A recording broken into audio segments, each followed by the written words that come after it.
Understanding Clave Conscious through George Gershwin's Cuban Overture. What is clave? Clave is often known as a type of percussion instrument made of two hardwood sticks, whereas the term clave hereby refers to a rhythmic pattern that occurs in many Afro-Cuban music.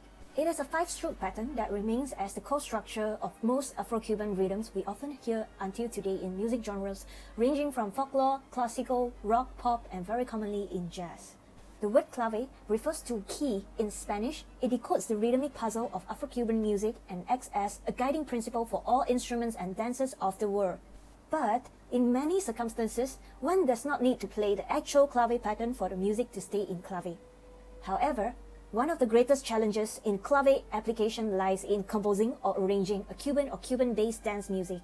Therefore, in this paper, the study aimed to explore the composer George Gershwin's possibly a signpost to a greatly advanced compositional style, the Cuban Overture, a Cuban-influenced orchestral piece originally titled Rumba. In addition, the aim of this study was also to develop a better understanding for all musicians in writing or interpreting Cuban-based music, which does not rely on just the percussionists. This approach is sometimes called clave conscious, where every instrument has to be written with a conscious rhythmic relationship to the clave, including the breaks or cues. Unless the music is intended to be done out of clave, or else it is considered a mistake. Cuban Overture premiered on August 16 in the year 1932 at Levison Stadium, New York by New York Philharmonic under the baton of Albert Coates. Schillinger explained that this composition was inspired by the irregular rhythmic patterns and exotic harmonies which the composer George Gershwin absorbed from his first trip to Havana, Cuba in 1932. Gershwin discovered a wide range of music from Afro-Cuban dance tunes to American jazz, serving as a bridge between Cuban and American popular music traditions. He collected a full set of Cuban native instruments, including maracas, güiro, claves, and bongos, and lessons on the proper ways to play them, before he took them home with him to New York as an effort to provide authenticity. These percussion musicians should be placed on stage right in front of the conductor's stand as indicated by Gershwin on the title page of his manuscript. It is commonly known that the 5-stroke clave pattern in Afro-Cuban music in North America is classified into two main categories as son clave and rumba clave. Basically, they are the 3-2 and 2-3 claves depending on the harmonic progression. According to my analysis based on Gershwin's score, the pattern that occurs most frequently and repeatedly throughout Gershwin's Cuban Overture notation is the 3-2 son clave. To be specific, not the rumba clave. The 3-2 or 2-3 terminology and concept was developed in New York City during the 1940s, and according to Peñalosa, stated that the most challenging elements are the truncation and other transitional phrases pivot to move from one side of the clave to the other within the same song. According to my analysis, Gershwin experimented his orchestration technique in conjunction with the harmonic and clave changes, creating an arc of tension and release at the beginning of this piece before arriving at a more consistent and repetitive 3-2 clave pattern. Initially, the piece started with 2-3 and has developed a certain amount of tension on the 5-7 chord.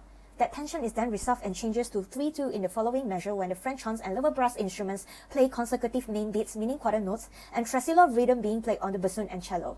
Another common way of creating changes in clave direction and used by Gershwin in this piece is having odd numbers of measures in a phrase to turn the clave around naturally.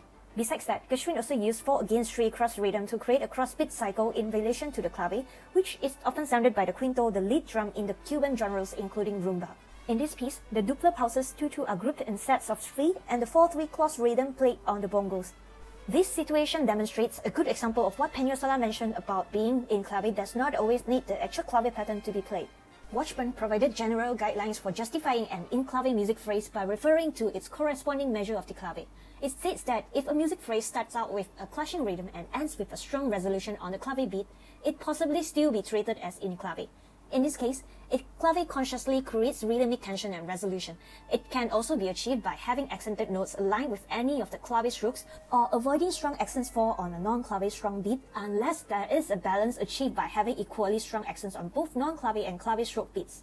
Cuban Overture is written in ABA form in which a lyrical central episode introduced by a seductive and bluesy clarinet solo framed by 2 rollicking A sections. A varied replies of the opening A section followed by the Cuban Overture's exciting conclusion. Its main theme and phrases were influenced by a hit name, Echale salsita by Ignacio Piñeiro, and a traditional folk song La Paloma.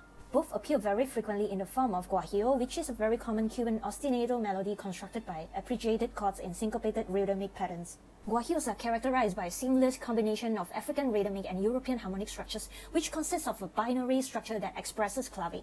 For example, in Cuban Overture, the Echale salsita influence motif is in 2-3 clave, whereas La Paloma is in 3-2 clave. According to Moore, Clave direction is relative while clave alignment is absolute. In this case, it is clearly shown by Gershwin's writing that the clave direction changes to align with the notes in its melody.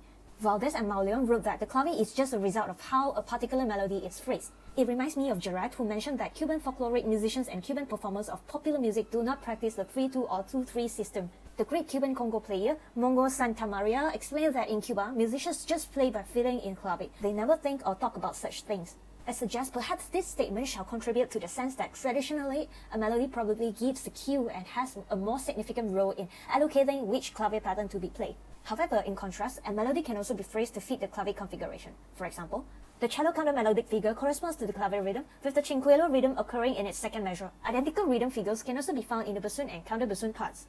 Cinquello rhythm is a type of tresillo variant. According to Moore, this method is called a clave motif, where the variant of a three-side tresillo of a clave is expressed in Cuban popular music. Furthermore, it is significant to know that around the time Gershwin experienced the popular music he heard in Havana, Cuba, he started composition lessons with Joseph Schillinger.